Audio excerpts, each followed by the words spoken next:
کہ اللہ تعالیٰ اور اس کے فرشتے نبی صلی اللہ علیہ وسلم پر درود بھیجتے ہیں۔ اس لیے اے ایمان والو وعلی آل محمد کما صلیت علی ابراہیم وعلی آل ابراہیم انک حمید مجید اللہم بارک علی محمد وعلی آل محمد کما بارکت علی ابراہیم وعلی آل ابراہیم انک حمید مجید۔ وزیر اعظم عمران خان صاحب سے آپ براہ راست بات کریں گے۔ ٹیلی فون نمبر آپ کی اسکرین پر آ رہا ہے 051-922-4900۔ ہم آج کے اس پروگرام کے پہلے کالر سے بات کریں گے۔ جی السلام علیکم۔ جی السلام علیکم مسٹر پرائم منسٹر صاحب۔ جی وعلیکم السلام۔ میرا نام زبیر شاہد ہے اور میرا تعلق ملتان سے ہے۔ سب سے پہلے میں آپ سے یہ کہنا چاہتا ہوں کہ میں آپ کے ان سپورٹرز میں سے ہوں جنہوں نے آپ کو بڑے ہی دل سے ووٹ دیا ہے فار اے بیٹر چینج۔ تو میرا سوال یہ ہے کہ اگر موجودہ معاشی اعداد و شمار دیکھے جائیں تو وہ حوصلہ افزا بھی ہیں اور دن بہ دن بہتر بھی ہو رہے ہیں، لیکن مسائل تب حل ہوں گے جب عام آدمی کو ریلیف ملے گا اور مہنگائی ختم ہوگی۔ تو کیا آئندہ بجٹ میں عام آدمی کے لیے کوئی ریلیف ملے گا؟ مسٹر پرائم منسٹر صاحب، اگر مہنگائی کم نہیں ہو سکتی تو ایٹ لیسٹ عام آدمی کی تنخواہوں میں اتنا اضافہ کر دیا جائے کہ وہ اس مہنگائی سے قابو پا سکے۔ دوسرا یہ ہے کہ جیسے کہ اپوزیشن کہہ رہی ہے کہ ہم اس بل کی ایک سوال پوچھا کرو کیونکہ اس کا جواب لمبا ہوتا ہے اور لوگ بہت انتظار کر رہے ہیں، تو ذرا میں آپ کا یہی بہت بڑا سوال ہے آپ کا جو پہلا ہے، تو میں اس کا جواب دیتا ہوں۔ اچھا جی، بسم اللہ الرحمن الرحیم۔ میں پہلے تو اپنی ساری قوم سے اس چیز کا ان سب کو ایک یقین دلانا چاہتا ہوں کہ یہ اللہ کا وعدہ ہے کہ ہر مشکل کے بعد وہ آسانیاں پیدا کرتا ہے، اور پھر جب مشکل وقت آتا ہے تو اس میں ہم سے وہ چاہتا ہے کہ ہم صبر کریں۔ وہ اللہ کو سب سے زیادہ چیز پسند ہے جو انسان مشکل وقت میں صبر کرتا ہے، کیونکہ دیکھیں میری ساری زندگی سٹرگل میں گزری ہے۔ کرکٹ 18 سال کی عمر سے پہلی دفعہ کرکٹ پہلے پہنچنے کے لیے پاکستان ٹیم کے اندر، پھر اس ٹیم کے اندر جگہ بنانے کے لیے، پھر اوپر جانے کے لیے، اور پھر جب آپ سٹرگل کریں، مقابلہ کرتے ہیں، تو اس میں ایک چیز آپ نے یاد رکھنی ہے، زندگی اونچ نیچ کا نام ہے۔ کبھی زندگی کے اندر کوئی آج پہلے دن اٹھا نہیں اور ایک دم کامیاب نہیں ہوا۔ یہ فیری ٹیلز میں ہو جاتا ہے، یہ ڈریمز میں ہو جاتا ہے، خواب میں ہو جاتا ہے، لیکن اصل زندگی وہ ہوتی ہے جو آپ تھوڑی سٹرگل کر کے اوپر جاتے ہیں، مشکل وقت آتا ہے، پھر آپ نیچے آتے ہیں، پھر آپ سیکھتے ہیں، جائزہ لیتے ہیں کیا میں نے غلطی کی، محنت کرتے ہیں، پھر انسان اوپر جاتا ہے۔ جو مشکل وقت میں ہار مان جاتا ہے وہ ہار جاتا ہے، جو مشکل وقت سے سیکھتا ہے، محنت کرتا ہے، وہ اور مضبوط ہو کے اوپر آ جاتا ہے۔ یہ زندگی کا سائیکل ہے۔ تو میں صرف آپ کو اس چیز کا کہنا چاہتا ہوں کہ دیکھیں، مشکل وقت پہ گورنمنٹ ملی، یہ آپ کوئی بھی انڈیپینڈنٹ لوگوں سے پوچھ لیں کہ کبھی کسی گورنمنٹ کو اتنے مسئلے مسائل ملے جو ہماری گورنمنٹ کو 2018 میں ملے؟ میں آپ کو کہہ رہا ہوں نہیں ملے۔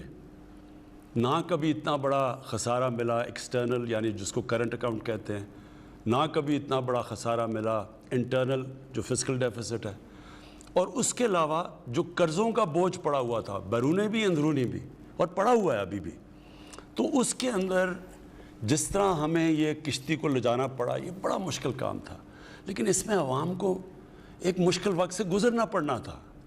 دیکھیں نا، ایک گھر ہے، میرے پر قرضے چڑھ جاتے ہیں، میں اپنے قرضوں کی قسطیں بھی دینی ہیں، کبھی کوئی بجلی کا بل مانگنے آ رہا ہے، کبھی کوئی کرایہ مانگنے آ رہا ہے، کبھی کوئی اسکول فیس مانگنے آ رہا ہے، تو میں نے وہ قرضے بھی دینے ہیں، اس کے بعد میں نے گھر بھی چلانا ہے۔ تو کیا کروں گا میں اپنے خرچے کم کروں گا، میں بچوں کو اچھے مہنگے اسکول سے دوسرے اسکول میں لے کے آؤں گا جس میں کم فیس ہے، میں گوشت کی جگہ دال کھانا شروع کر دوں گا۔ مجھے خرچے تو کم کرنے ہیں نا، کیونکہ میں نے قرضے دینے ہیں۔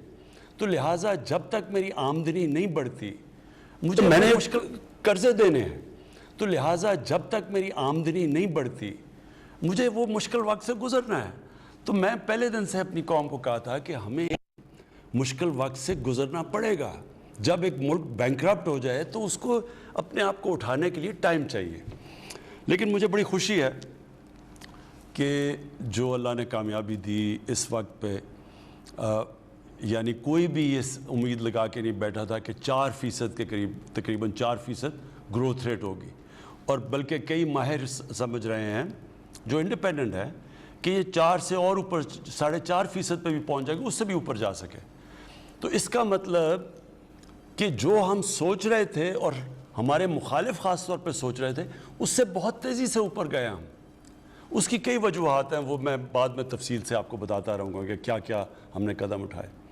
تو ایک تو یہ بہت اس لیے خوشائن چیز ہے جو زبیر آپ نے سوال پوچھا کہ لوگوں کی مشکلات کیا ہیں. 2 ہی مشکلیں ہیں, ایک مہنگائی ہے, دوسری بے روزگاری ہے. یہ 2 مشکل ہیں نا سب سے زیادہ.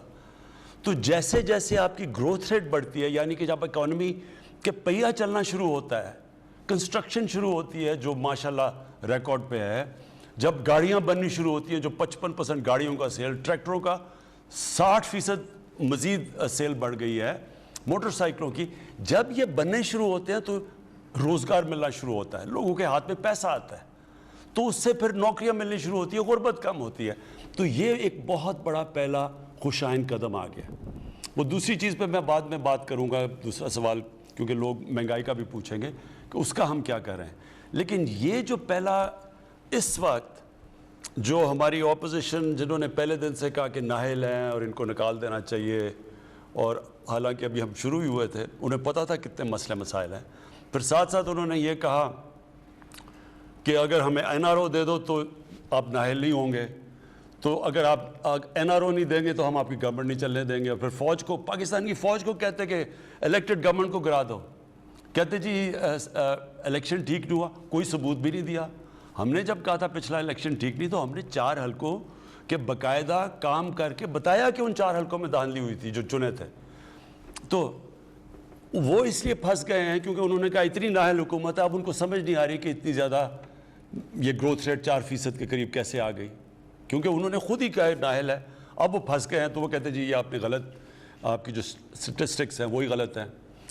انشاءاللہ آگے جو میں پھر سے کہتا ہوں کہ جو اللہ نے ہمیں ایک بڑے مشکل وقت اور امتحان سے گزارا ہے, انشاءاللہ اب اس کے بعد آپ مزید اس ملک کو آگے بڑھتے دیکھیں گے. جی اگلے کالر. السلام علیکم. وعلیکم السلام. جی کون صاحب؟ محمد کلیم بات کر رہا ہوں جی, اسلام آباد سے. جی بات کیجیے. السلام علیکم سر. جی وعلیکم السلام. سر آپ کو تو پہلے میں مبارکباد پیش کرتا ہوں, یہ بہت اچھا سلسلہ آپ نے شروع کیا سر, لوگوں کے مسائل حل ہو رہے ہیں. میرا بھی ایک ایشو ہے سر, یہاں اسلام آباد میں سر ایک federal employees cooperative housing society ہے سر, میں اس کا 2005 سے ممبر ہوں سر. میں نے ساری پیمنٹ جمع کروا دی ہوئی ہے, لیکن یہ سوسائٹی نے ابھی تک مجھے پلاٹ نہیں دیا. 2012 میں سر انہوں نے مجھے الاٹمنٹ ایشو کی, اس کا آگے پلاٹ ہی نہیں تھا. پھر 2017 میں انہوں نے دی مجھے الاٹمنٹ, آگے زمین نہیں تھی سر. میں ڈی سی اسلام آباد سے کئی دفعہ مل چکا ہوں, چیئرمین CDA سے مل چکا ہوں سر. انہوں نے لاسٹ ایئر پھر مجھے الاٹمنٹ ایشو کی ہے, وہاں گئے ہیں تو وہاں زمین ہی نہیں ہے سر. اب آپ کے پاس حاضر ہوا ہوں سر, ریٹائرمنٹ پہ پہنچ چکا ہوں, میرے تو رہنے کے لیے اب کوئی چھت بھی نہیں ہے. جی میں پہلے تو کہوں کہ پاکستان میں ہم پہلی دفعہ ایک کام کرنے لگے ہیں. ہم نے ایک بورڈ بنایا ہے جو فیصلہ کرے گا کہ اتنی زیادہ جو ہاؤسنگ سوسائٹیز بن چکی ہیں ان میں سے کون سی لیگل ہیں. یہ سب ویب سائٹ کے اوپر آئے گی تاکہ لوگوں سے دھوکہ نہ ہو. پہلے تو پتہ چلے لیگل سوسائٹی کون سی ہے, ان کے اوپر پوری چیزیں, پھر ہم کن کنڈیشنز پہ لیگل بنے گی, وہ اگر وہ کنڈیشنز میٹ نہیں کرتی تو اس کو اپروو نہیں کیا جائے گا. پھر ان میں سے اور جو مختلف قسم کی سوسائٹیز ہیں, کئی اللیگل ہیں وہ بند کر دیں گے, جو کہ ابھی کام ہی تھوڑا سا شروع ہوا ہے. کئی سوسائٹیز اللیگل بن گئی ہیں لیکن انہوں نے اتنے زیادہ پلاٹ بیچ دیے ہیں کہ وہ اب لوگ وہاں رہنا شروع کر دیے ہیں. تو اس کے لیے ایک اور نظام لے کے آ رہے ہیں. کہنے کا مقصد یہ ہے, جسٹس عظمت جو ہمارے سپریم کورٹ کے چیف جسٹس تھے, ان کے نیچے ہم نے اب ایک کمیٹی بنائی ہے جو باقاعدہ کیٹیگرائز کر رہی ہے. تو آگے سے تاکہ یہ جو حالات نہ ہوں کہ لوگوں کی زمینیں بیچ دیتے ہیں اور ان کے پاس پلاٹس نہیں ہوتے اور پھر پیسے لے کے باہر بھاگ جاتے ہیں, تو اس کو اوائڈ کرنے کے لیے اب اس کے اوپر پورا کریک ڈاؤن کر رہے ہیں. جو جہاں تک آپ کا ایشو ہے میں نے یہاں نوٹ کروا دیا ہے ہمارے ملٹری سیکٹری کو, اور انشاءاللہ ہم آپ کو اس کو رسپانس دیں گے بعد میں. جی اگلے کالر. السلام علیکم. وعلیکم السلام. جی کون صاحب بات کر رہے ہیں؟ میں فیصل آباد سے ڈاکٹر محمد سعید اختر بات کر رہا ہوں. جی ڈاکٹر صاحب. جی میں خارجہ امور کے حوالے سے بات کرنا چاہوں گا. اس سلسلے میں 3 مسائل کی نشاندہی کروں گا۔ 2 مسائل تو 20ویں صدی کے وسط سے نوآبادیاتی طاقتوں کے پیدا کرتا ہے۔ ان میں ایک مسئلہ فلسطین ہے۔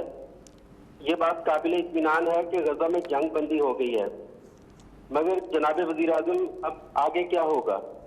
صہیونیوں کی طرف سے فلسطینیوں کے غصب شدہ حقوق کو مستقل طور پر کیسے بحال کرایا جا سکتا ہے؟ اور پاکستان فلسطینیوں کی قومی تحریک کی مستقل کامیابی کے لیے کیا کردار ادا کر سکتا ہے؟ دوسرا مسئلہ کشمیر ہے۔ یہ ریجنل کوآپریشن کی راہ میں سب سے بڑی رکاوٹ ہے۔ آپ کی حکومت کا موقف یہ ہے کہ انڈیا جب تک 5 اگست 2019 کے اقدامات واپس نہیں لیتا اس سے کوئی بات چیت نہیں ہو سکتی۔ جناب وزیر اعظم، اگر وہ واپس نہیں لیتا تو پھر پاکستان کی سفارتکاری کیا ہوگی؟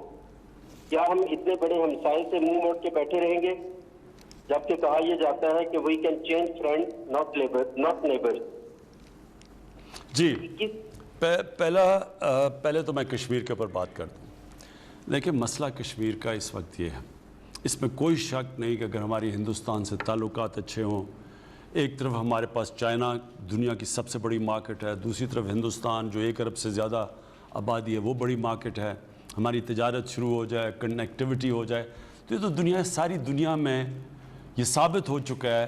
جب یورپین یونین بنی تھی، میرے صاحب نے، میں تب یونیورسٹی میں تھا جب یہ بنی تھی انگلینڈ میں، یعنی یورپ میں، تو سب کو فائدہ ہوا تھا۔ جب تجارت بڑھتی ہے تو ساروں کو فائدہ ہو جاتا ہے، تو اس لیے اس میں تو کوئی شک نہیں کہ ہمارے اگر تعلقات اچھے ہو جائیں، جو میں نے پہلے دن ہی اقتدار میں آ کے پوری کوشش کی کہ ہمارے ان سے، ہندوستان سے تعلقات ہوں، اور ہمارا ایک ہی مسئلہ ہے کشمیر کا جو کہ ہم بات چیت سے حل کریں۔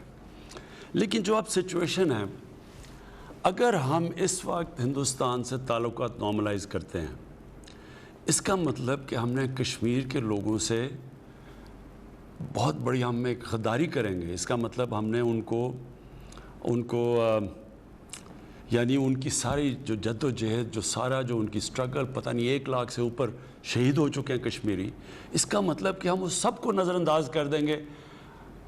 اس میں کوئی شک نہیں کہ ہماری تجارت بہتر ہوگی، لیکن ان کا سارا خون ضائع ہو جائے گا، لہٰذا یہ ہو نہیں سکتا۔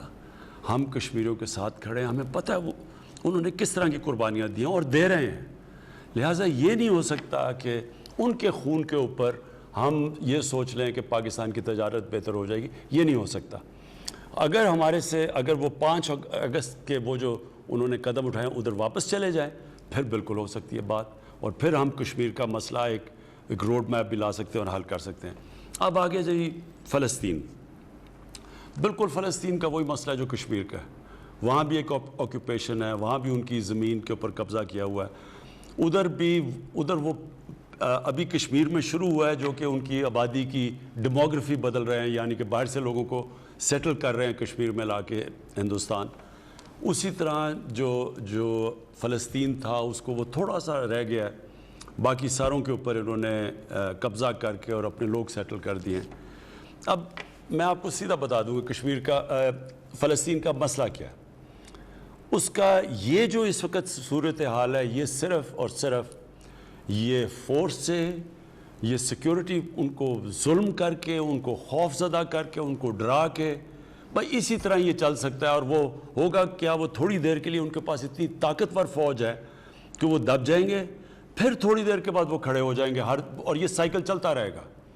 حل نہیں ہے یہ مسئلوں کا، یہ بس ایک ظلم کا نظام وہ سمجھتے ہیں کہ وہ اتنا ظلم کریں گے کہ وہ چپ کر کے غلام بن جائیں گے۔ سب کو پتہ ہے یہ سلوشن نہیں ہے۔ سلوشن 2 ہیں، یا تو یہ پھر ان کو جس طرح مسلمان اور یہودیوں کو آج سے 500-600 سال پہلے اسپین سے سب کو نکال دیا تھا، ایتھنکلی کلینز کر دیا تھا، یا تو یہ وہ کریں گے وہ جو ساری دنیا دیکھ رہی ہے، اور وہ آگے ہی دنیا پہلی دفعہ اس میں شعور پیدا ہوا ہے سوشل میڈیا کی وجہ سے۔ امریکہ جیسی جگہ پہ اب پہلی دفعہ لوگ شروع ہو گئے کہ فلسطینیوں پہ ظلم ہو رہا ہے، جو کبھی پہلے مغرب میں ایسا نہیں کہا جاتا تھا، تو وہ تو ہو نہیں سکتا۔ اور یا پھر ان کو اب ایک 2 اسٹیٹ سلوشن، یعنی ان کو ایک منصفانہ، ان کو اپنا فلسطینیوں کو اپنا گھر دینا پڑے گا۔ اور میرے خیال میں اس وقت جو انٹرنیشنل میڈیا میں بھی اور جو دنیا میں اب شعور اور جو جس طرح کی موومنٹ چل پڑی ہے، میرے خیال میں اب آپ دیکھیں گے کہ یہ موومنٹ جائے گی ایک فلسطینیوں کو ایک ان کو سیٹلمنٹ کے لیے، جی آپ 2 اسٹیٹ سولوشن۔ جی آپ کی کالز کا سلسلہ جاری ہے، نمبر ہے 05192249000۔ پروگرام کے اگلے کال ہے۔ جی السلام علیکم۔ وعلیکم السلام جی کون صاحب کہاں سے بات کر رہے ہیں؟ سر میں واحد پاکستانیوں مدین سندھ سے بات کر رہا ہوں۔ السلام علیکم پرائم منسٹر صاحب۔ جی وعلیکم السلام۔ مجھے آج تو میں اللہ کا لاکھ شکر ادا کرتا ہوں کہ جس نے ہم پسماندہ غریب لوگوں کی آواز، پیاسے لوگوں کی آواز آپ کے یہاں پہنچائی، اس امید کے ساتھ کہ انشاءاللہ ہمارا جو درد ہے اس مسئلے کا حل آپ کے یہاں سے نکلے گا۔ پرائم منسٹر صاحب، ہم یہاں پہ مدین کے لوگ پیاسے مر رہے ہیں۔ ایریگیشن کا نظام یہاں پہ جو ہمارے سندھ کا ہے یہ بالکل کرپٹ ہے، جس کی وجہ سے پانی کی منصفانہ تقسیم نہیں ہے۔ اور پرائم منسٹر صاحب ایک اور ہے کہ سندھ میں بہت طاقتور لوگ رہتے ہیں اور جو غریبوں کا، ہم جیسے غریبوں کا خون چوس کے سندھ میں ریگستان بنا رہے ہیں۔ پرائم منسٹر صاحب، ہمیں سندھ سے سندھ حکومت سے یہ بولا جاتا ہے کہ پانی وفاق سے نہیں آ رہا، اور ابھی کچھ دن پہلے یہاں پہ الیکشن ہوا تھا، ضمنی الیکشن، جس میں 2 دن پہلے وزیر جو آبادی کا منسٹر ہے اس نے اور ڈائریکٹر سیدھا نے 19 نئے دیوز کا آرڈر کیا ہے، اور ہمیں کہا جاتا ہے کہ ہمارے پاس پانی نہیں ہے۔ ہم آپ سے یہ اپیل کرتے ہیں پرائم منسٹر صاحب کہ سندھ کے پانی پہ رینجر کو تعینات کیا جائے۔ پانی پہ سوال کر رہے ہیں جی پانی کا جو مسئلہ ہے پانی کا جو ہے وہ باغ کے کھاتے میں ڈال سر دیتی جو ہے۔ بیسکلی جو بٹیرے ہیں وہ پانی استعمال اچھا اچھا۔ ہمیں جو ہے وہ پانی رینجرز کو کہا جائے تو جی میں نے بلکہ ایک سندھ کے ایم پی کی تقریر بھی سنی ہے سندھ اسمبلی کے اندر۔ دیکھیں 2 مسئلے ہیں، ایک مسئلہ کہ سارے پاکستان میں پانی کا مسئلہ، میں اس کے اوپر تو آپ کو اس وقت اپنی قوم کو اس چیز کی ایک چیز واضح کرتا ہوں کہ 10 ڈیمز انشاءاللہ ہم بنا رہے ہیں جو شروع ہوئے ہیں اگلے 10 سالوں تک، یعنی ہم وہ جو کہ پاکستان کو 50 سال پہلے کام کرنا چاہیے تھا وہ انشاءاللہ ہماری حکومت آپ کو کر کے دکھائے گی، کیونکہ ڈیمز اس لیے چاہیے کہ پانی کو روکنا ہے، ریزروائرز بنانے ہیں۔ ہمیں ریزروائرز بہت پہلے بنانے چاہیے تھے، کیونکہ جیسے جیسے آبادی بھی بڑھ رہی ہے اور کئی طرح یہ گلوبل وارمنگ کی وجہ سے پانی بھی کم ہو رہا ہے، تو جو پانی صوبوں کا حصہ ہے اس ساروں میں کمی آ رہی ہے۔ لہٰذا اس کا طریقہ یہ ہے کہ پہلے ڈیمز بنائیں اور پھر صوبوں کے اندر منصفانہ تقسیم کی جائے۔ ابھی تک مجھے حیرت یہ ہے کہ ٹیلی میٹری سسٹم یہ ایک ٹیکنالوجی ہوتی ہے جس سے پتہ چل جاتا ہے کہ کس صوبے کو کتنا پانی جا رہا ہے، وہ ٹیلی میٹری سسٹم ہی نہیں کام کر رہا۔ اب ہم وہ اس کے اوپر پوری خرچہ کر رہے ہیں اور یہ اس ٹیکنالوجی کے اوپر انشاءاللہ یہ تھوڑی دیر کے اوپر ساری جگہ پہ لگ جائے گا۔ تو پہلے چیز تو ایک پانی کے اندر اضافہ، ریزروائرز بنا کے، اگر ریزروائرز نہیں بنتے پانی میں اضافہ نہیں ہوگا اور آگے مزید پانی کا شدید پرابلم آ سکتا ہے۔ دوسرا کہ جب وہ پانی آ جائے تو پھر منصفانہ تقسیم ہو، یعنی سارے صوبے سمجھیں کہ ہمیں جو ہمارا شیئر ہے وہ مل رہا ہے۔ تیسری چیز جو کہ ڈسٹریبیوٹ، یہ بھی ایک بہت بڑا ایک مسئلہ بنا ہوا ہے، کیونکہ جو بیچارہ کمزور اور غریب ہے، کسان ہے، اس کے پاس پانی نہیں پہنچتا، اس کا پانی چوری ہو جاتا ہے۔ اور جو میں نے ابھی سندھ اسمبلی میں سنا تھا ایک رولنگ پارٹی کے، پیپلز پارٹی کے ایم پی نے، تو انہوں نے بھی یہ کہا کہ وہاں جو طاقتور ہے وہ اپنی زمین میں پانی لے جاتا ہے اور بیچارہ جو کمزور ہے اس کی زمینیں خشک رہتی ہیں۔ تو اس کے اوپر بھی ایک ہم بات کریں گے کہ اس کے اوپر کیا سسٹم ہے۔ اپنے جو ہمارے نیچے صوبے ہیں ان کے اندر تو ہم یہ انفورس کریں گے، لیکن سندھ کے اندر سندھ کی حکومت کی یہ ذمہ داری ہے کہ جو کمزور ہیں بیچارے ان کا کام ہے ان کو پانی پہنچانا، اور انشاءاللہ دیکھیں گے اگر ان کو ضرورت پڑی رینجز کی جو کہ اس نے مانگی تھی، جو ایم پی ہیں جنہوں نے تقریر کی اسمبلی میں، ہم رینجز بھی پرووائڈ کریں گے۔ جی آپ کی کالز کا سلسلہ جاری ہے، پروگرام کے اگلے کالر۔ السلام علیکم۔ جی السلام علیکم۔ جی جی جی وعلیکم السلام جی، کون سا بات کر رہے ہیں، کہاں سے؟ میرا نام حامد سعید ہے جی، میں لاہور سے بلانگ کرتا ہوں. پرائم منسٹر صاحب سے بات کرنی. جی جی جی حامد. جی السلام علیکم سر. Prime minister. وعلیکم السلام. جی وعلیکم ٹھیک ہے، السلام. خیریت ہے سر. جی اچھا سر، میرا ایک کویشچن ہے، میں جلدی کروں گا. فیصل جوید صاحب سے ریکویسٹ ہے ذرا جلدی نہ کاٹیے گا. سر پہلا کویشچن میرا یہ ہے کہ ایس ایل سی جو رنگ روڈ ہے اس کا سر کیا فیوچر ہے، کب تک یہ آپ کی گورنمنٹ جو ہے اس کو بنا دے گی. تیسرا میرا سر، آپ نے پہلا ہی کویشچن دوسرے کویشچن میں جواب دیا تھا کہ جو سوسائٹیز ہیں انلیگل ان کے بارے میں آپ کوئی ایکشن لے رہے ہیں، لیکن سر مسئلہ یہ ہے کہ ہر گورنمنٹ یہ کہہ دیتی ہے لیکن ایکشن نہیں لیتی سر.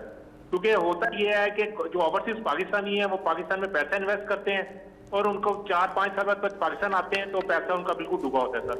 تو پتہ لگتا ہے کہ سوسائٹی نہیں ہے. لیکن سر جو آپ امپلیمنٹ کرنا چاہ رہے ہیں سر، اس کو ایک لا بنائیں پلیز، ایک ریکویسٹ ہے، تاکہ کوئی بھی ایک ایوریج آدمی، ایک جو بندہ پینشن لے کے باہر آتا ہے وہ پیسہ لگاتا ہے، اس کو اگلے سال پتہ لگتا ہے جی کہ وہ سوسائٹی پلاٹ ہی نہیں دے رہی. یہ بالکل، یہ جو آپ کی سوسائٹی، میں آپ کو کہا کہ اس کی 5 مہینے سے ہم اس کی تیاری کر رہے ہیں ابھی، اور رپورٹس بھی تیار ہو رہی ہیں، اور یہ جو کمیٹی بنائی ہے جو کہ فیصلہ کرے گی کہ کون سی سوسائٹی جو ایلیگلز کو کون سی ہم نے بند کرنی ہے، کون سی جدھر اتنے زیادہ گھر اب بن گئے ہیں ایلیگلی، لیکن ان کو بجائے بند کرنے کے سوسائٹی والوں کو فائن کر کے اور پھر ان کو ریگولرائز کریں، اور پھر آگے سے ایسے لاز ہوں کہ کسی نے بھی ایلیگل سوسائٹی بنائی اس کو سیدھے اس کو کرمنل افینس کریں تاکہ وہ جیل میں جائے، کیونکہ وہ لوٹتا ہے بیچارے لوگ، اور خاص طور پہ جو بیرون ملک پاکستانی ہیں وہ تو انویسٹ ہی کرتے ہیں، ان کی کوشش ہوتی ہے پیسہ کما کے اور یہاں گھر بنانا. رنگ روڈ کی میں بات، آپ لاہور یا پنڈی رنگ روڈ کی بات کر رہے تھے؟ پنڈی. اچھا، پنڈی رنگ روڈ میں ذرا آپ کو بتاؤں، پہلے تو پنڈی کو رنگ روڈ کی بہت ضرورت ہے، اور یہ بڑا اچھا پلان ہے یہ رنگ روڈ بنانے کا، کیونکہ سارا پنڈی سے ٹریفک باہر چلا جاتا ہے، اور وہ پنڈی کے اندر بھی پھر ڈیولپمنٹ جو ہم کرنا چاہتے ہیں اب نالا لے کے اوپر ایک پوری ایک بزنس ڈسٹرکٹ بنانا چاہتے ہیں. یہ بھی پورا پنڈی کی یعنی ری جنریشن ہے، پنڈی کو ریویمپ کرنا چاہتے ہیں، تو اس کے لیے بھی یہ ضروری ہے کہ رنگ روڈ بنے. اب مسئلہ یہ آیا کہ مجھے انفارمیشن ملی، اور مجھے انفارمیشن کیونکہ 22 سال سے پالیٹکس، اقتدار میں آنے سے 22 سال میں پالیٹکس تھا، تو میرے ورکرز ہیں ہر جگہ، لوگ ہیں پی ٹی آئی کے لوگ ہیں جو ہمارے ساتھ، تو کسی نے مجھے انفارمیشن دی کہ رنگ روڈ میں ایک بہت بڑا فراڈ ہو رہا ہے.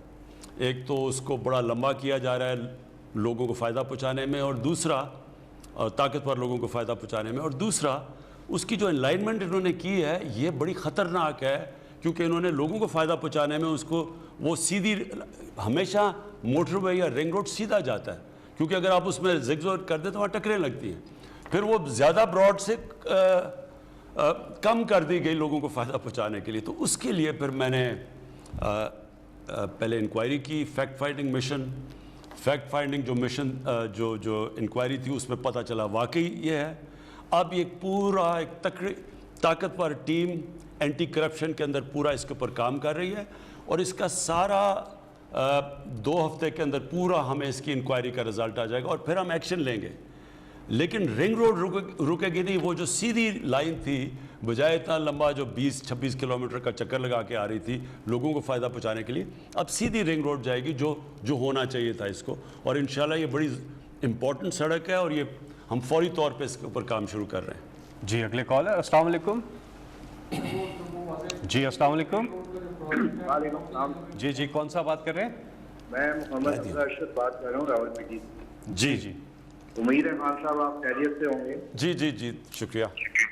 2018 میں جب آپ کی حکومت آئی، حکومت آئی تو وہاں کی عوام کو کافی امیدیں آپ سے وابستہ ہو گئی کہ آپ لیڈرشپ کے اندر 5 ایئرس پاکستان کافی ترقی کرے گا. تو انشاءاللہ میں ابھی بھی پر امید ہوں کہ آپ اپنے وعدوں پر پورے اتریں گے. خان صاحب میرا سوال الیکٹورل ریفارمز کے حوالے سے ہے. جو آپ نے اسمبلی میں بل لے کیا ہے اس پہ اپوزیشن کا کوئی رد عمل مثبت نظر نہیں آ رہا کہ تو کیا آپ کانفیڈنٹ ہیں کہ آپ لوگ ہاؤس میں یہ بل منظور کروا لیں گے اور نیکسٹ الیکشن سے پہلے انتخابی اصلاحات پوری ہو جائیں گے، امپلیمنٹ ہو جائیں گے؟ ریفارمز اگلے الیکشن سے پہلے امپلیمنٹ ہو جائیں گی؟ جی وہ کہہ رہے ہیں اسمبلی سے اپنی جو ہاں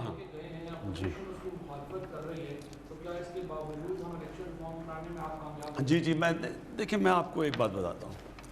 میں میری کوئی والد پولیٹکس میں نہیں تھے، میں کوئی فیملی پولیٹیکل نہیں تھی، تو میں تو پولیٹکس میں تب آیا تھا اکیلا اور تھوڑے دوستوں کے ساتھ. تو میں نے یہ جو ایک بڑے پروسیس سے گزرا ہوں، اس میں مجھے جو تجربہ ملا ہے وہ بہت کم لوگوں کو ایسا تجربہ مل سکتا ہے. کیونکہ دیکھیں جو اصل میں اسٹرگل میں جو آپ سیکھتے ہیں وہی آپ کو مضبوط کر دیتا ہے بڑے چیلنجز لینے کے لیے.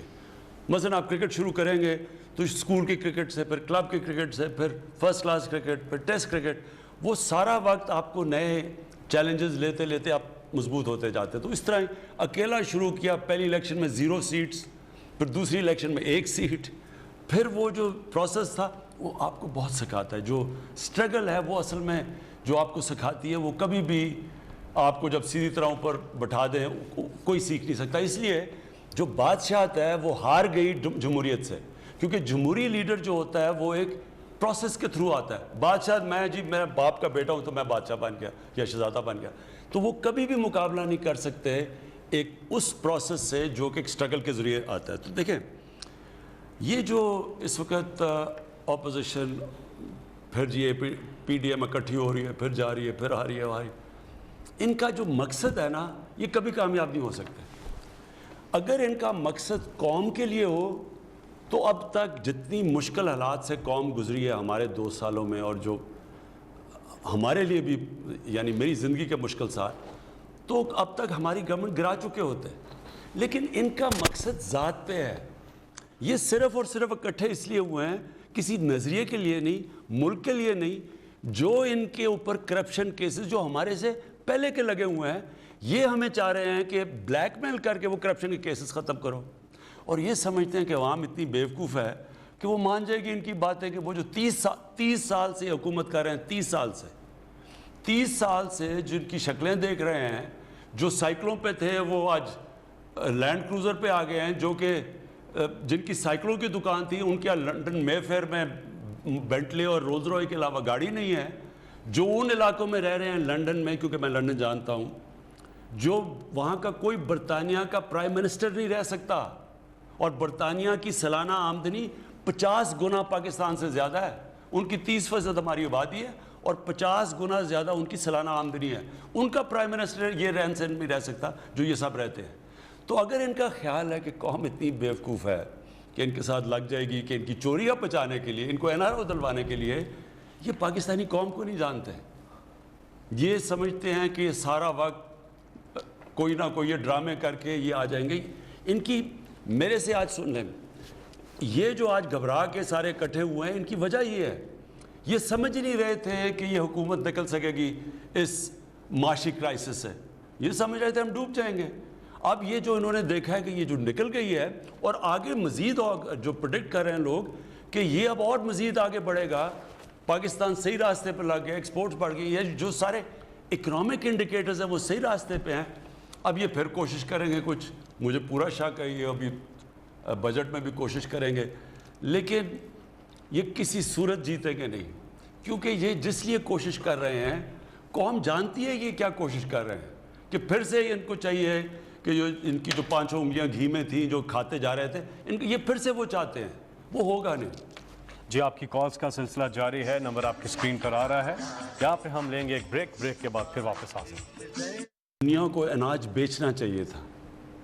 ہمارے اللہ نے جو زمین دی ہے ہمیں اور جتنا بھی پانی دیا ہے، اس کو بھی ہم صحیح استعمال کر لیں. اور سورج ہے، 3 چیزیں چاہیے نا، زمین چاہیے، پانی چاہیے اور سورج چاہیے ایگریکلچر کے لیے.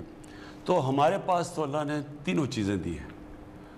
ہاں یہ ضرور ہے کہ آگے ہمیں پانی، یہ ڈیمز کی شدید ضرورت ہے، کیونکہ ہمیں پانی کے ریزروارز بنائیں گے تو اور زیادہ پانی دیں گے اور علاقہ لے آئیں گے کاشت کے نیچے. لیکن ہمارا مسئلہ یہ ہوا کہ ہم نے توجہ ہی نہیں دی ایگریکلچر کے اوپر، اور ہم نے کسانوں کے اوپر کوئی ان کی مدد نہیں کی. دنیا آگے نکل گئی. دنیا اسی طرح زمین اگر ان کو ملے اور سورج اور پانی ملے تو وہ 2 یا 3 گنا زیادہ پیداوار ہے. ان کی جو لائف سٹاک ہے، ان کی جو گائیں ہیں، وہ ہمارے سے 6 گنا زیادہ دودھ دیتی ہیں. تو یہ کوئی مشکل کام نہیں تھا. یہ دنیا کے اندر سب ہمیں پتہ ہے، یہ ساری چیزیں ایکسپیریمنٹ ہوتی ہیں. پھر سیڈ ڈیولپمنٹ کے آپ بیج صحیح دیں لوگوں کو تو وہ سارا وقت ایک ریسرچ ہونی چاہیے. ہماری جو ریسرچ انسٹیٹیوٹ تھی وہ بھی نیچے چلی گئی. تو یہ سارا کچھ اب ریوائیو کیا جا رہا ہے. لیکن ہم نے جو سب سے پہلے کام کیا کہ ہم نے کسانوں کا جو پہلے جو گنے کے اوپر ان کو پیسے ملتے تھے, ہم نے قانون بنایا کہ ان کو فوری طور پہ پیسے دیے جائیں. اور دوسری چیز, ان کو پورا پیسہ ملے, کیونکہ وہ جو کسانوں کو پیسہ ملتا تھا, جو شوگر ملز پیسہ دیتی تھی, سب سے طاقتور لوگ شوگر ملز ان کے پاس تھی. تو ان کے کوئی نہ ان کو حکومت کچھ کہتی تھی, نہ ان کو وہ کین کمشنر, سب ڈرتے تھے, بلکہ کئیوں کو تو پے رولز پہ تھے, ان کی تنخواہیں لگائی ہوئی تھیں انہوں نے, تو ان کو کچھ کہتا کوئی کچھ نہیں تھا. پھر انہوں نے وہ کارٹیلز بنایا ہوا تھا کمپٹیشن کمیشن کے اندر, انہی کے اتنی طاقت تھی ان کی کہ وہ بھی کچھ نہیں کرتی تھی. ان کو تو یہ قیمتیں اوپر خود ہی فیصلہ کرتے تھے قیمت کتنی ہے, تو لوگوں کے اوپر قیمتیں بھی اوپر. پھر سٹا کھیلا جاتا تھا, یعنی چینی بن چکی ہے اور اس کے اوپر سٹا کھیلا جا رہا ہے اور چینی کی قیمت بڑھتی جا رہی ہے. تو یہ ہماری گورنمنٹ نے آ کے پہلی دفعہ اس کے اوپر ان کو قانون کے نیچے لانے کی کوشش کی ہے. اس میں جو کسانوں کو پیسہ ملا, پہلی دفعہ کسانوں کو پورا پیسہ بھی ملا اور ٹائم پہ پیسہ ملا. جب کسانوں کے پاس پیسہ آیا انہوں نے اپنی زمین پہ لگایا. جب زمین پہ لگایا تو آپ کے سامنے میں صرف یہ پڑھنا چاہتا ہوں کہ ریکارڈ فصلیں ہوئی ہیں اس باری پاکستان کی. یعنی یہ کوئی بھی یہ امید نہیں لگا رہا تھا کہ پاکستان جتنی جو ہماری فصلوں کی پیداوار ہوئی ہے, وہ گندم کی 8.1 بڑھی, چاول مونگی یعنی 13.6%, شوگر کین چینی 22% اور چھلی 7.4%. یہ جو بڑی ہیں اس سے کیا ہوا کہ اس سے مزید اور کسانوں کو پیسہ آیا, کیونکہ ان کی بھی کبھی قیمتیں ان کو نہیں ملی جو پہلی دفعہ ملی ہے. لیکن یہ ابھی شروعات ہے. انشاءاللہ جو آگے اب ہم پالیسیز لے کے آ رہے ہیں, اب آپ دیکھتے رہیں گے کہ ہم نے مزید ان کی کیسے مدد کرنی ہے, ٹیکنالوجیز نئی لے کے آنی ہے, بیج ڈیولپ کرنا ہے. اور پھر ایک اور چیز جو ابھی میں مہنگائی کے اوپر علیحدہ بات کروں گا, ایک بہت بڑا مسئلہ یہ ہے کہ جو کسان مثلا سبزیاں اگاتا ہے, جو اپنی پیداوار بھی اگاتا ہے, اس میں جو اس کو کتنا پیسہ ملتا ہے اور جب وہ پیسہ پہنچتا ہے دکانوں میں, شہروں میں, اس میں اتنا زیادہ فرق ہے. یعنی جو محنت کر رہا ہے اس کو بالکل کم پیسہ مل رہا ہے, بیچ میں جو مڈل مین یا آرتی کہہ دیں وہ 3-4 گنا زیادہ وہ پیسہ کما رہا ہے اور مہنگی چیزیں مل رہی ہیں شہروں کے اندر. تو اب ہم کرنے کیا لگے, اور یہ چائنیز نے, یہ ہم نے ادھر دیکھا تھا جا کے, ہم کرنے کیا لگے کہ ہم ڈائریکٹلی کسان اور اس کو سیدھا پہنچا رہے ہیں ریٹیل پہ جو چائنا میں ہوتا ہے, اور اس میں انفارمیشن ٹیکنالوجی کا فائدہ اٹھا رہے ہیں. تو یہ ایک ورچوئل مارکیٹس بنا رہے ہیں, اور ایک وہ اور ایک پھر سٹوریج. جب کسان کو اس کو مشکل یہ ہوتی ہے کہ وہ جلدی جلدی اپنی چیزیں سستی بیچتا ہے کیونکہ وہ خراب ہونی ہوتی ہیں, اس کے لیے سٹوریج چاہیے. ہم نے ابھی فیصلہ کیا ہے کہ ہم انشاءاللہ 900 نئی سٹوریج فیسلٹیز بنا رہے ہیں پاکستان میں, تاکہ کسانوں اپنی ان کو چیز بھی رکھ سکے اور ٹائم پہ بیچیں تاکہ ان کو قیمت ملے. اور پھر ٹرانسپورٹیشن کے اوپر بھی محنت کریں, جو چائنیز نے کیا تھا کہ ٹرانسپورٹیشن ایسی ہو کہ ان کی فصلیں, فروٹ, پھل اور یہ جو سبزی یہ ضائع نہ ہو. اور اس کے لیے یہ بڑا ضروری ہے کہ سٹوریج بھی ہو, ٹرانسپورٹیشن بھی ہو. ہمارا کئی اندازہ لگا جاتا ہے کہ 30% ہمارا پھل ضائع ہو جاتا ہے, 30% سبزیاں ضائع ہو جاتی ہیں. اور اس کے ایک اور بھی طریقہ ہے کہ فوڈ پروسیسنگ, یعنی ہم وہ اب چھوٹے چھوٹے فوڈ پروسیسنگ لگانے لگے ہیں. اس کے لیے ہم قرضے بھی دیں گے بڑے بڑے سستے, تاکہ یہ میکسیمم بینیفٹ کسان کو ملے. جتنا کسان کو فائدہ ہوگا اتنا زیادہ وہ پیسہ اپنی زمین پہ لگائے, اتنی زیادہ پیداوار بڑھے گی. جی اگلے کالر ہمارے ساتھ. السلام علیکم. جی وعلیکم السلام. جی کون بات کر رہی ہیں, کہاں سے؟ جی میں تبسم فیصل بات کر رہی ہوں لاہور. جی آپ کا کیا سوال ہے پرائم منسٹر صاحب سے؟ جی فرسٹ آف آل میں آپ کی گڈ ایفرٹس کو اپریشیٹ کرنا چاہوں گی, کیونکہ اس مشکل وقت میں آپ جیسا لیڈر ہمارے لیے اللہ تعالیٰ کی بہت بڑی بلیسنگ ہے. باقی میرا کوشچن جو ہے وہ ہمارے ہیلتھ سسٹم سے ریلیٹڈ ہے. آپ کی حکومت جو ہیلتھ سسٹم میں ریفارمس لے کر آ رہے ہیں وہ بہت اچھی ہیں, لیکن اس میں جو ہیلتھ کارڈ دیا جا رہا ہے تو کیا یہ واقعی میں جو ہے وہ اپلیکیبل ہے؟ کیونکہ ہاسپٹلس میں جب عوام یہ لے کر جاتے ہیں تو اس کو وہ رسپانس نہیں دیا جاتا. میں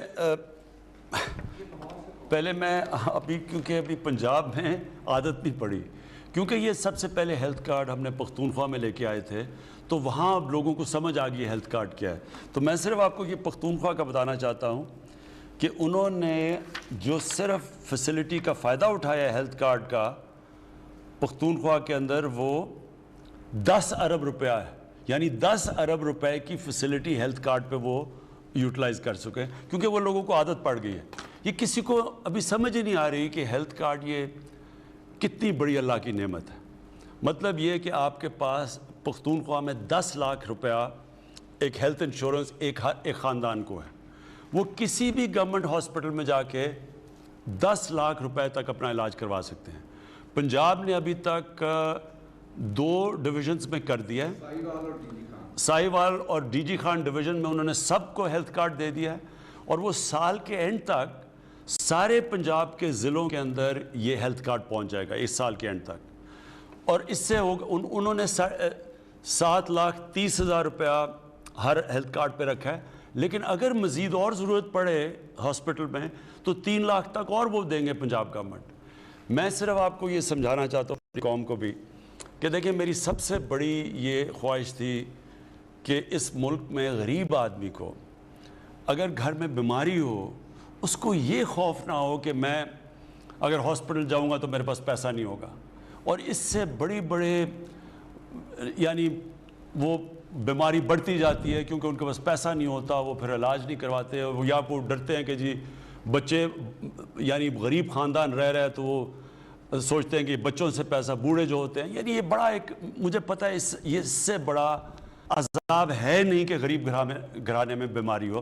شوکت خانم بنایا اس لیے تھا کہ غریب آدمی کو جب کینسر تھی مجھے خیال یہ آیا کہ ہم پیسے والے لوگوں کے لیے اتنا بڑا عذاب ہے تو وہ بیچارے غریب خاندان میں جو سب سے مہنگا علاج ہے وہ کینسر کا ہے تو ان کے اوپر کیا گزری ہوگی. تو دیکھیں یہ صرف یہ ہیلتھ کارڈ نہیں ہے، یہ ایک ہیلتھ سسٹم ہے. یہ ہیلتھ کارڈ ہیلتھ سسٹم ہے. اور وہ کیسے؟ گورنمنٹ کے پاس کبھی بھی اتنا پیسہ نہیں آئے گا کہ ہم سارے ملک میں ہاسپٹلس کا جال، گورنمنٹ ہاسپٹلس کا جال بچھا سکیں. بدقسمتی یہ ہے کہ جو ہمارے ایگزسٹنگ ہاسپٹلس بھی ہیں وہ بھی آپ جب بڑے شہروں سے باہر جاتے ہیں تو ان کے اندر بھی ڈاکٹرز نہیں جاتے. ڈاکٹرز کی تنخواہیں بھی لگی ہوتی ہیں لیکن وہ جاتے نہیں ہیں. اور BHUs جو بیسک ہیلتھ یونٹ ہے وہ زیادہ تر خالی پڑے رہتے ہیں کیونکہ وہاں جو ڈاکٹرز ہیں وہ بڑے شہروں سے اس لیے نہیں جاتے کہ بچوں کے اسکول ہوتے ہیں یا جو بھی پرابلمس. لہٰذا اس کا ایک ہی طریقہ ہے کہ پرائیویٹ سیکٹر آئے. پرائیویٹ سیکٹر کیوں نہیں آتا؟ وہ اس لیے نہیں آتا کہ ان کو یہ ہوتا ہے کہ اگر دیہات میں ہاسپٹل لگائیں گے لوگوں کے پاس پیسہ ہی نہیں ہے تو پیسہ کدھر سے بنائیں گے. تو کوئی خیرات میں تو نہیں ہاسپٹل بنائے گا نا. ایسے بھی بنتے ہیں لیکن زیادہ تر تو لوگ اس لیے بنائیں گے کہ ان کو بھی کوئی اس پہ سے منافع ہو. تو ہیلتھ کارڈ ایک ایسی چیز آ گئی ہے کہ وہ سارے غریب لوگوں کے پاس اب ہیلتھ کارڈ ہوگا. کوئی بھی کسی ہسپتال میں جا کے اپنا علاج کروا سکتا ہے ہیلتھ کارڈ دے کے، ہیلتھ انشورنس دے کے. اس کی وجہ سے پرائیویٹ سیکٹر آئے گا. اب پرائیویٹ سیکٹر کے لیے اس بجٹ کے اندر ہم کیا کرنے لگے ہیں، جتنی بھی ہیلتھ اکوپمنٹ ہے یعنی ہاسپٹلس کے لیے جو بھی اکوپمنٹ آپ نے باہر سے امپورٹ کرنی ہے جو پاکستان میں نہیں بنتی وہ ڈیوٹی فری ہوگی. کسی قسم کا ہم اس کے اوپر ٹیکس نہیں چارج کریں گے. اور پھر ہم کوشش کر رہے ہیں کہ جو اوقاف کی زمینیں ہیں اور جو یہ ویکیو ٹرسٹ کی زمینیں ہیں جن کے اوپر قبضے ہوتے رہتے ہیں، ریلوے کی بھی کئی زمینیں، ان کے اوپر ہم ہاسپٹلس کو بڑے سستے داموں پہ ان کو زمین دیں گے تاکہ ہاسپٹل وہ اصل میں اتنی زمینوں کی مہنگی ہے کہ وہ سوچتے ہیں کہ ہم ہاسپٹل بھی بنائیں اور اس کے اوپر پھر اتنا خرچ بھی کریں اور پھر کیسے نفع بھی کیسے بنے گا. لہٰذا ان کو سستی زمینیں دیں گے. سستی زمینیں، ڈیوٹی فری اکوپمنٹ اور ہیلتھ کارڈ، یہ انشاءاللہ آنے والے دنوں میں آپ دیکھیں گے کہ پاکستان میں ہاسپٹلس کا، پرائیویٹ ہاسپٹل کا جال پھیل جائے گا اور وہ ہمارا ہیلتھ سسٹم ہوگا. بہت بہت شکریہ پرائم منسٹر صاحب، بڑی تفصیل سے آپ نے ہیلتھ کارڈ کے حوالے سے آگاہ کیا. ایک اور بات ہے کہ جو آپ کا شناختی کارڈ ہے وہی آپ کا ہیلتھ کارڈ ہے. بہت سے لوگ کنفیوز ہوتے ہیں کہ ہیلتھ کارڈ ہے تو آپ کا شناختی کارڈ جو ہے وہی آپ کا ہیلتھ کارڈ ہے. وہ جب آپ ہاسپٹل لے کے جائیں گے تو اسی سے آپ کو یہ فیسلٹی ملے گی. پروگرام کے پختونخوا میں ابھی پنجاب میں کیونکہ جب تک سارے پنجاب میں نہیں پہنچتا تو ابھی جی ابھی صرف 2 ڈویژن ہوئے ہیں، لیکن پختونخوا کے اندر جو آپ کا آئی ڈی کارڈ ہے وہ آپ کا ہیلتھ کارڈ ہے. جی پروگرام کے اگلے کالر، السلام علیکم. آپ کی کالز کا سلسلہ جاری ہے. نمبر آپ کی اسکرین پر بھی آ رہا ہے 0519224900. جی السلام علیکم. ہیلو جی جی السلام علیکم. جی السلام علیکم. وعلیکم السلام. کون صاحب کہاں سے بات کر رہے ہیں؟ جی محمد شہزاد بات کر رہا ہوں چیچا وطنی سے. جی جی میرا وزیر اعظم صاحب سے سوال ہے کہ جو معاشی اشاریے اور محصولات میں بہتری آئی ہے اور ایف بی آر کی وجہ سے ریکارڈ وصولی میں ریکارڈ اضافہ ہوا ہے، تو آپ نے اپنی وزیر اعظم صاحب نے اپنی ٹیم کو مبارکباد بھی دی ہے، لیکن جو غیر جانبدار تجزیہ نگار ہیں اور سیاسی جو اپوزیشن والے ہیں، یہ تو اس بات کو ماننے کے لیے تیار نہیں ہے اور مان نہیں رہے اس بات کو. کیا ہمیں یہ وصولات جو ہیں یہ عارضی تو نہیں ہے یا ہمیں پھر سے آئی ایم ایف کے پاس جانا پڑے گا؟ کیا مانتے نہیں ہیں یا ماننے کے لیے تیار نہیں ہیں؟ یہ 2 فرق چیزیں ہیں. ماننا چاہتے نہیں ہیں. اچھا میں آپ کو بتاؤں، دیکھیں پہلے تو ایف بی آر کا میں کہہ دوں، یہ پاکستان کی تاریخ میں ریکارڈ ہوا ہے، ریکارڈ کلیکشن ہے. کبھی ہمارے ملک میں 4000 ارب روپے سے زیادہ ٹیکس کلیکٹ نہیں ہوا. اور یاد رکھیں کرونا کا کافی نقصان ہوا ہے. ہمیں کیا، ساری دنیا میں کرونا کی وجہ سے نقصان ہوا ہے. وہ اللہ کا کرم ہے کہ پاکستان نے، اور میں اپنی NCOC ٹیم جو ہماری، جس نے بڑا ڈیٹا بیسڈ انالیسز کیا اور انہوں نے بڑے زبردست قسم کا ہمیں گائیڈ کیا سارے ملک میں، ہر چیز دیکھ کے جو ہم نے وہ سائنٹیفکلی ہم نے جو فیصلے کیے، اللہ کا کرم ہے کہ دنیا میں آپ دیکھ لیں کہ پاکستان سب سے بہترین طریقے سے نکلا ہے کرونا میں. لیکن ہم نے یہ بھی کیا کہ ہم نے اپنے لوگوں کو بچایا. لاک ڈاؤن سے جو غربت بڑھتی ہے، جو ہندوستان میں آج حال ہے اور دنیا میں بھی، ہم نے کافی طور اپنے لوگوں کو اس سے ان کی حفاظت کی، ان کو بچایا اس سے. اب اس کے باوجود اگر ہماری آج ٹیکس کلیکشن، اور میں ایگزیکٹ فگر ابھی آ رہا ہے اور 1-2 دن اور بھی ہیں، وہ مجھے ایف بی آر کہہ رہی ہے کہ ابھی اور بھی بڑھ رہے ہیں تیزی سے، لیکن 4143 ارب روپے کا اب تک ٹیکس کلیکشن ہوئی ہے. یہ ریکارڈ ہے. اور میرا ایمان ہے کہ جس وقت ہمارا ایک آٹومیشن پہ جا رہی ہے، وہ اس کے اوپر بڑی دیر سے 2.5 سال سے لگے ہوئے تھے کہ یعنی کمپیوٹرائز کریں ساری ٹیکس کلیکشن، یعنی ٹیکس کلیکٹر کا اور عوام کا کانٹیکٹ نہ ہو، صرف ایک آٹومیشن کے ذریعے ہو، جو کہ ایڈوانس دنیا میں ہو چکا ہے. بدقسمتی سے اب تک بڑی کوششیں ہوئی ہیں لیکن آٹومیشن ہونے نہیں دی. میں یہ ہونے نہیں دی کیونکہ اب لوگ ڈرتے ہیں. جنہوں نے ایک کرپٹ سسٹم سے فائدہ اٹھا رہے تھے وہ چاہتے نہیں ہیں یہ ہو. مثلا یوٹیلیٹی سٹورز کے اندر بڑی دیر سے کوشش ہو رہی تھی آٹومیشن کی، وہ اندر سے لوگ اس کو کوئی کیس کر کے اسٹے آرڈر لے لیتے تھے. تو اب مجھے یہ شیورٹی دی گئی ہے کہ انشاءاللہ یہ جولائی اگست کے اندر آٹومیشن پہ چلے جائے گا. اگر آٹومیشن ہوگی اور ٹریک اینڈ ٹریس سسٹم آ گیا، یعنی ہمارا یہ جو بڑا آف بکس ایسا بکتا ہے، یعنی بلیک میں جو پورا شو نہیں کرتے کہ مثلا اگر 100 یونٹس پروڈیوس کیے ہیں تو وہ صرف دکھاتے ہیں 60 ہوئے یا 40 ہوئے یا کئی کم بھی، کئی تو بالکل ہی نہیں بتاتے، اور باقی وہ سارا بلیک میں یعنی ٹیکس اس کے اوپر دیتے نہیں ہیں. یہ جو ہمارا نیا آٹومیشن سے ٹریک اینڈ ٹریس سسٹم ہوگا، اس سے سب کچھ واضح ہو جائے گا. اور میرا یہ مان ہے کہ اس سے ہماری ٹیکس کلیکشن اور بہت اوپر چلی جائے گی. جیسے ہی ہماری ٹیکس کلیکشن بڑھے گی، آپ دیکھیں گے یہ جو قرضوں کا بوجھ ہے یہ کم ہوتا جائے گا اور ہمارے پاس زیادہ پیسہ ہوگا خرچ کرنے کے لیے اپنے لوگوں کے اوپر. جی یہاں پہ ہم وقفہ لیتے ہیں، ہیڈ لائنز کا ٹائم ہے، اس کے بعد پھر واپس آتے ہیں. آپ کالز کر رہے ہیں، نمبر آپ کی اسکرین. ملتے ہیں بریک کے بعد ہیں. تو آپ فون نمبر جو آپ کی اسکرین پر آ رہا ہے اس پہ آپ بات کر سکتے ہیں. ایک اور کالر ہمارے ساتھ لائن پر ہیں. جی السلام علیکم. جی وعلیکم السلام سر. جی کون سا بات کر رہے ہیں، کہاں سے؟ محمد اجاز بات کر رہا ہوں سر. جی میرا مسئلہ ہے، میں بطور سیکورٹی گارڈ ڈگری کالج برائے خواتین لیاقت میں سر مجھے فارغ کر دیا گیا. 4 سال سروس ہوئی ہے میرے ساتھ. اس کے علاوہ مجھے فارغ کر دیا بغیر کہ برائے مہربانی پرائم منسٹر صاحب سے اتنی گزارش ہے کہ ہمیں دوبارہ ریگولائز کیا جائے، پرماننٹ ڈیوٹی پہ بحال کیا جائے اور ہمیں پے بھی اپنی ادا کی جائے. سر سمجھ نہیں آئی مجھے. سیکورٹی گارڈ ہے ایک گورنمنٹ کالج میں، جی وہ کہتا ہے کہ مجھے اسی دوران اگلے کالر بھی ہمارے ساتھ ہیں، ان سے بھی بات کر لیتے ہیں. جی السلام علیکم. وعلیکم السلام. جی جی کون سا بات کر رہے ہیں؟ میرا نام سید وسیم احمد ہے، Karachi component masters electrical services کا بزنس چلاتا ہوں. جی میرے پاس سوال تو نہیں ہے، لیکن میں ایک سجیشن دینا چاہتا ہوں ملک و قوم کی بہتری کے لیے. جی ایک مشہور مفکر کا قول ہے کہ اگر آپ کا منصوبہ 1 سال کے لیے ہے تو فصل اگائیے، اگر آپ کا منصوبہ 5 سال کے لیے ہے تو درخت لگائیے، اور اگر آپ کا منصوبہ 100 سال یا ہمیشہ کے لیے ہے تو انسان اٹھائیے. 1980s میں پروفیسر ہارورڈ گارڈنر نے ریسرچ پیش کی کہ انسانوں کی ذہانت کے اعتبار سے 8 اقسام یا پرسنالٹی ٹریٹ ہوتی ہیں.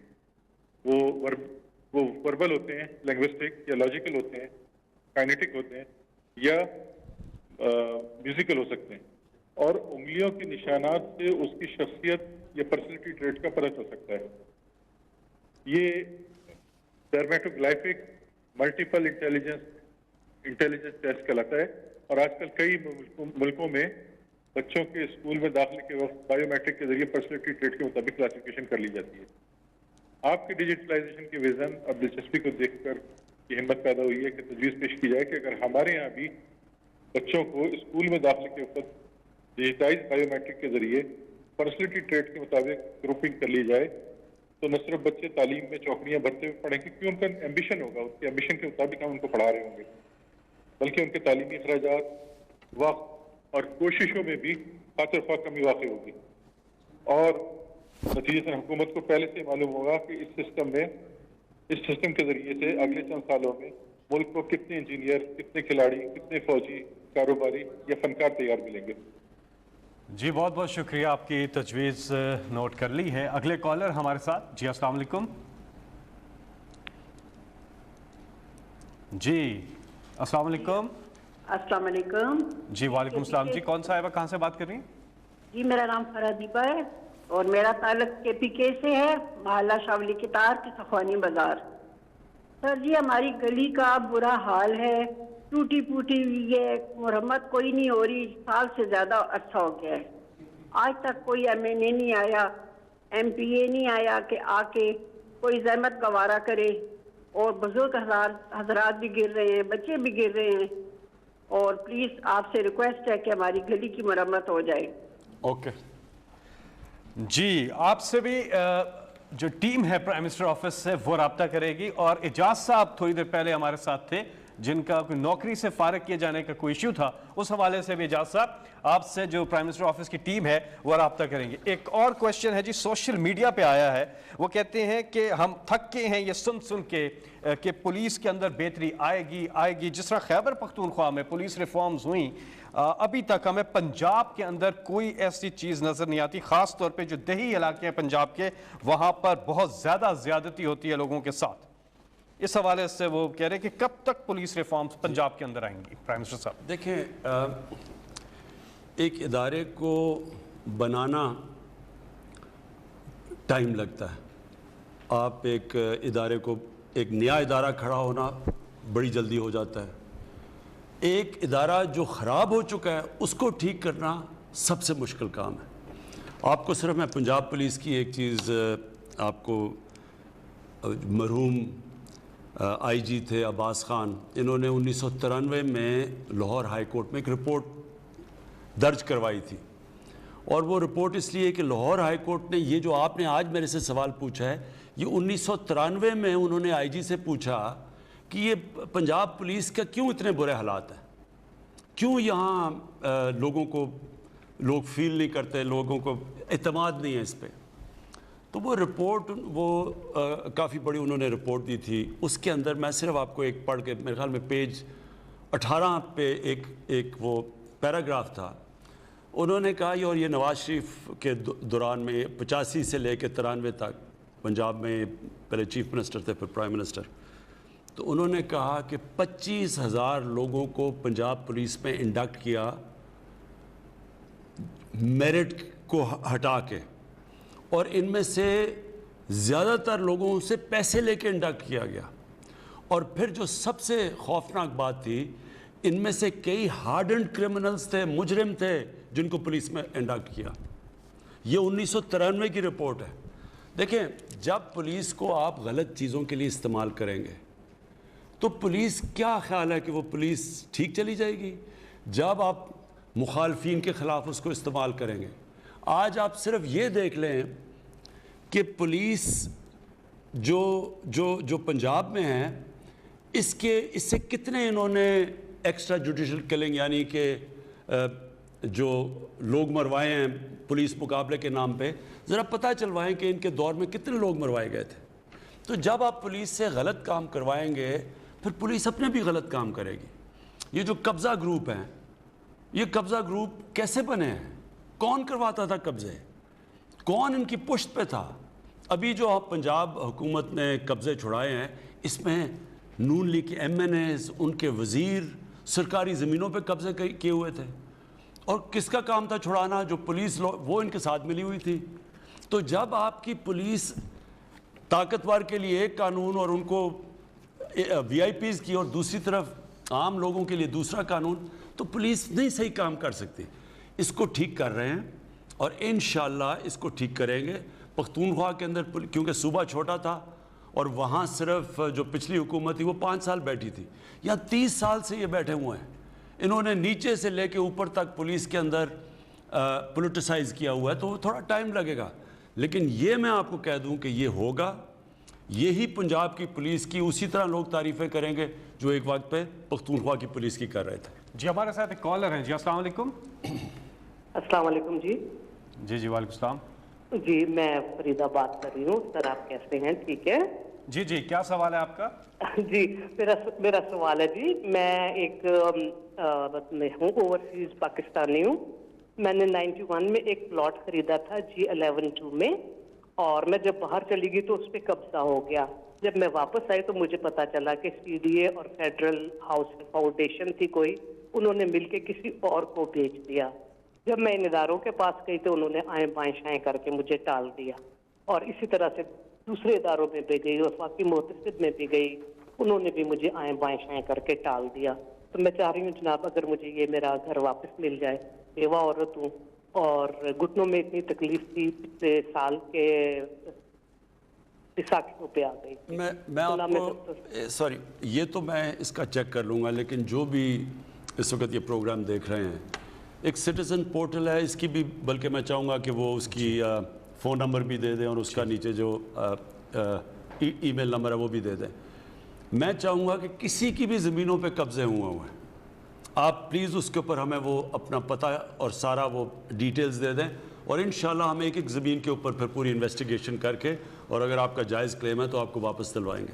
جی آپ اپنے یہ ایپ ڈاؤن لوڈ کر سکتے ہیں, ویب سائٹ پر جا سکتے ہیں, آپ کی اسکرین پر یہ معلومات آ رہی ہے. اور اگر آپ کو اس میں معاورت چاہیے ہو تو ایک ٹیلی فون نمبر بھی آپ کی اسکرین پر آ رہا ہے جو سٹیزن پورٹل کا ہیلپ لائن نمبر ہے, ان سے فون کر کے آپ ان سے بھی مدد لے سکتے ہیں. اور سوری میں ایک اور آپ کو چیز کہہ دوں کہ ہم اب جو انشاءاللہ اگست تک پنجاب کے شہروں میں اور پختونخوا کے شہروں میں تو کم از کم, اور یا اسلام آباد میں ہم سارا میپ کر رہے ہیں, اس کو سارے لینڈ ریکارڈز کو کمپیوٹرائز کر رہے ہیں. اور وہ جب کمپیوٹرائز ہو جائے گا تو یہ بڑا مشکل ہوگا لوگوں کے لیے قبضے کرنا, کیونکہ وہ سارا کچھ کمپیوٹر پہ آ جائے گا. اس وقت پرابلم یہ ہے کہ ایک پرانا سسٹم بنا ہوا ہے, وہ ساتھ ملا لیتے ہیں پٹواری کو, وہ زمینیں چینج کر دیتے ہیں سب کچھ, اور پھر وہ اتنا لمبا پروسیس ہے. عدالت میں جب جاتے ہیں کہ وہ اس لیے قبضہ گروپ آ جاتے ہیں کیونکہ وہ پھر قبضہ کر کے زمین آپ کو دے دیتے ہیں. پتہ ہے کہ عدالت میں بڑی دیر تک کیس چلے گا. ایک تو قانون کے اندر بھی ہم ایک سول پروسیجر کوڈ ہے, عدلیہ کے ساتھ بیٹھ کے, اسلام آباد میں تو امپلیمنٹ ہے, پختونخوا میں بھی, پنجاب میں کوشش کر رہے ہیں ان کے ساتھ ڈسکس کر کے کر لیں تاکہ جلدی کیس ختم ہو. لیکن ساتھ ساتھ جب کمپیوٹرائز ہو جائے گا تو یہ بڑا آسان ہوگا لوگوں کو جا کے دیکھنا کہ کس کا پلاٹ کس کے نام پہ ہے. تو یہ جو اس وقت ہوتا ہے کہ کئی دفعہ پلاٹ دو دفعہ بک جاتا ہے کیونکہ وہ فیک کاغذ بن جاتے ہیں. لیکن جب سب چیز کمپیوٹرائز ہو جائے گی تو یہ آپ انشاءاللہ جو سب سے بڑا مسئلہ ہے خاص طور پہ اوورسیز پاکستانی کا وہ پلاٹ لیتے ہیں اور اس پہ قبضہ, یہ انشاءاللہ آپ کے مسئلے حل ہو جائیں گے انشاءاللہ. اگلے کالر. السلام علیکم. السلام علیکم. جی وعلیکم السلام. جی کون صاحب کہاں سے بات کر رہے ہیں؟